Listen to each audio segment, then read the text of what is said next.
Aloha. It was wonderful meeting you. Tell you what, we're going to go over a couple things. A lot of it's going to be just a recap on what we talked about, what we learned today. However, I want you to be able to do this at home as well. So, what happens when we read music is we take the notes we were talking about, the whole note, which is a big old circle, and then the half notes, which are made by taking that, dividing it in two. They've got stems on them. Every other note you're going to see has got the middle shaded in. Those are quarter notes. They're individual beats. So when I count 4 of those, we're actually counting the whole duration of that whole note. 1, 2, 3, 4. Now essentially, you're watching in real time 4 notes go down and 1 note was played over the top. Meaning, together, alone, alone, alone. 1 and 2 and 3, 4 and. When we put the beats on something other than just the 1, we get half notes. 1 and 2 and 3 and 4. Along with these quarter notes, this is what it looks like. Of course, it has double the beats that the whole note does. Now, instead of just playing this on one hand, what I like to do is show you that we do it on both hands. One hand controls the consonant rhythm, and the other hand switches back and forth after a bar of 4.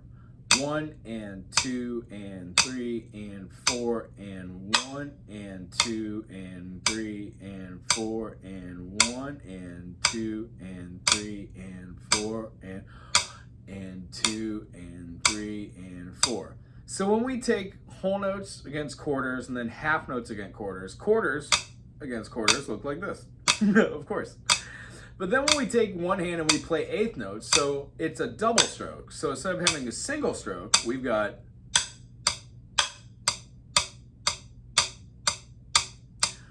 that makes a cool rhythm. And of course, we try it on both hands.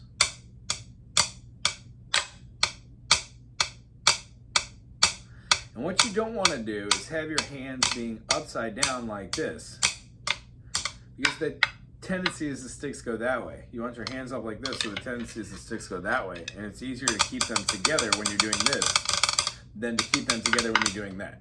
That's the whole purpose. One of the things I showed you with the sticks here is that we've got our hands way up in the air and then they come down for a single stroke. That's called an arms. The 3 pillars of doing these are the arms,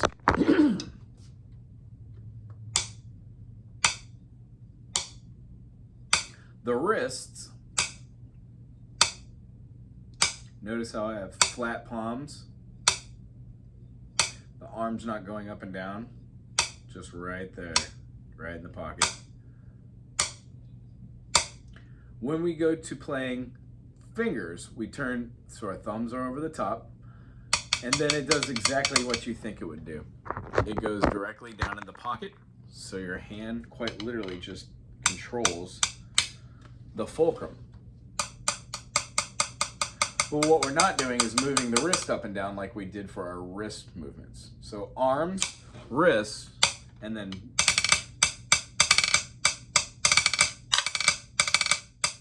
finger work.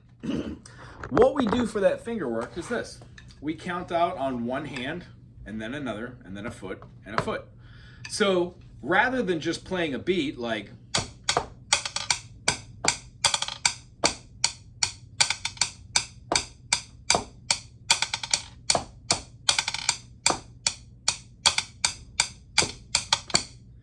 we would actually do 1 and 2 and 1 and 2 and 1 and 2 and 1 and 2. 1 and 2 and 3 and 4 and 1 and 2 and 3 and 4 and. We would diagnose these as being quarters. Quarter.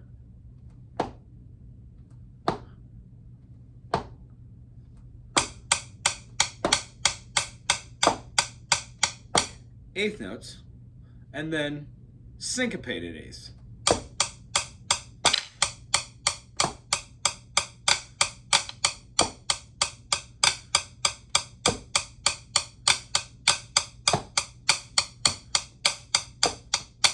And what we do is we separate those into patterns we can do. So the stick work we use is how we get there. One of the ways I mentioned to you is to make an okay river. Put the stick through the butt, put it right out towards the end. And on most sticks, you'll have a little bitty flag. That's about where you want to have your fulcrum point. Other sticks, like the ones I got you need to draw it on there, and just be mindful that when you're playing matchstick, that it's about an arm's, what is that, a grip? And then about a half of a grip. That's about right. The concept is to have that finger and to have that footing on. Instead of pinching, we close it. So the stick is actually in between all of your fingers. This will help later on down the road because I'm going to be showing you a method called the Moeller technique where you go wrist action, keep the wrist straight, the rebound comes, you get a secondary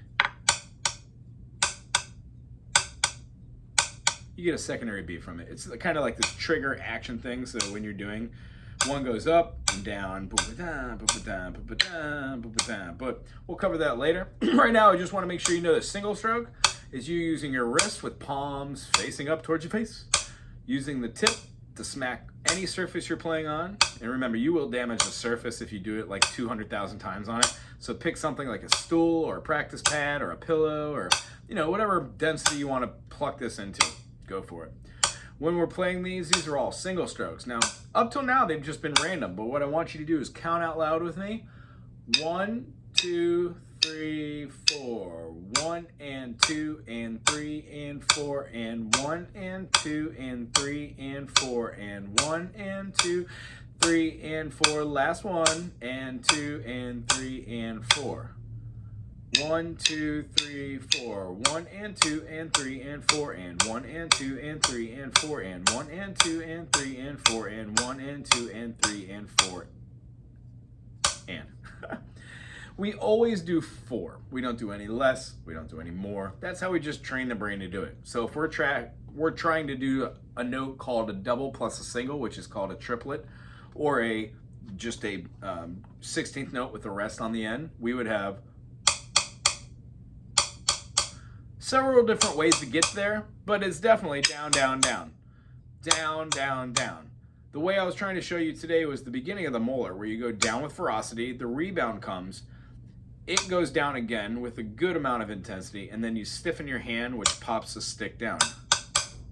Triple it, triple it. That's a great way to get a control on triple it. And what happens is the motion of the ocean, the contact of going triple it and thinking in real time allows your brain to send signals to your arm, and the same involuntary motion will happen voluntary because you're programming it. That's all this is. Triple it, triple it, triple it. So when we do that, that comes out while we're playing. So everything slow. 1, 2, 3, 4. 2, 2, 3, 4. 3, 2, 3, 4. These were all single strokes.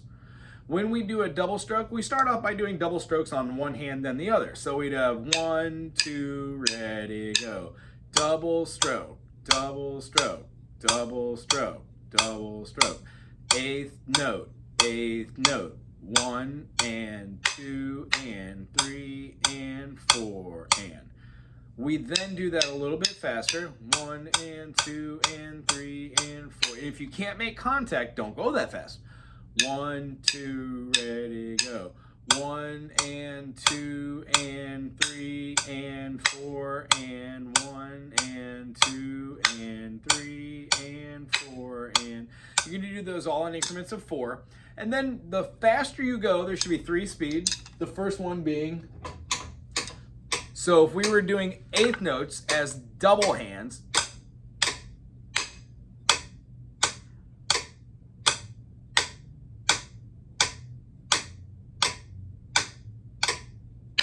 we're almost halting and stopping the beat. The next one, when we do them, goes a little bit faster.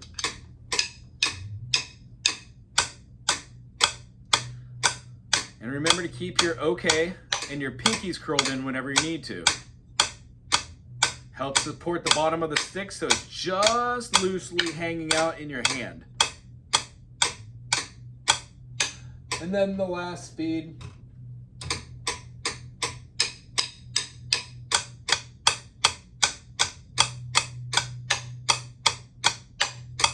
This is about the perfect speed for the molar technique.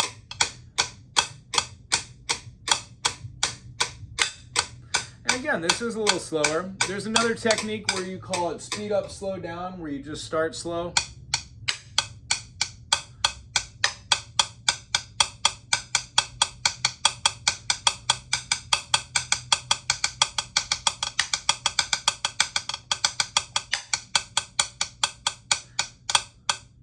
You slow down and speed up.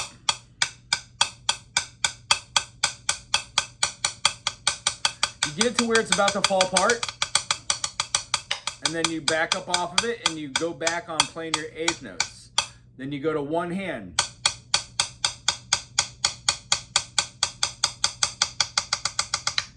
That's about the point where you would want to switch to fingers. And then you could see by going, you can do double time and speed by getting double and triple taps.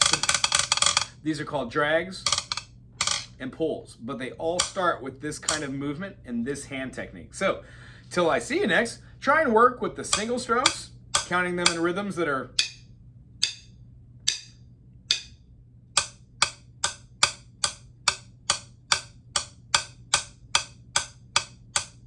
that was the 16th note. 1E and a 2E and a 3E and a 4E and a 1E and a 2E and a 3E and a 4E and a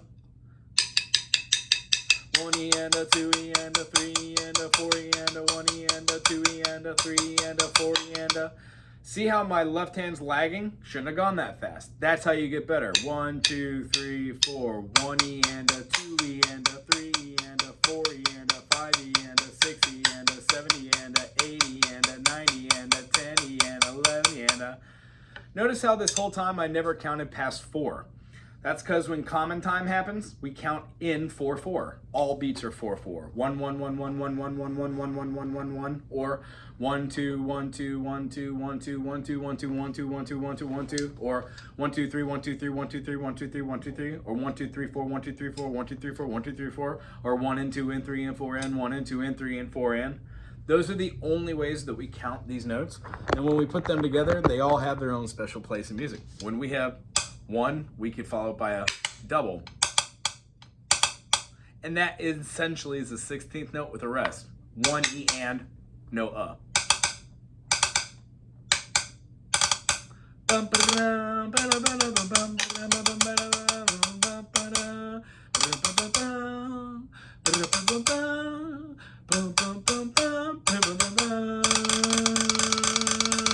I really enjoyed meeting you. We'll speak soon.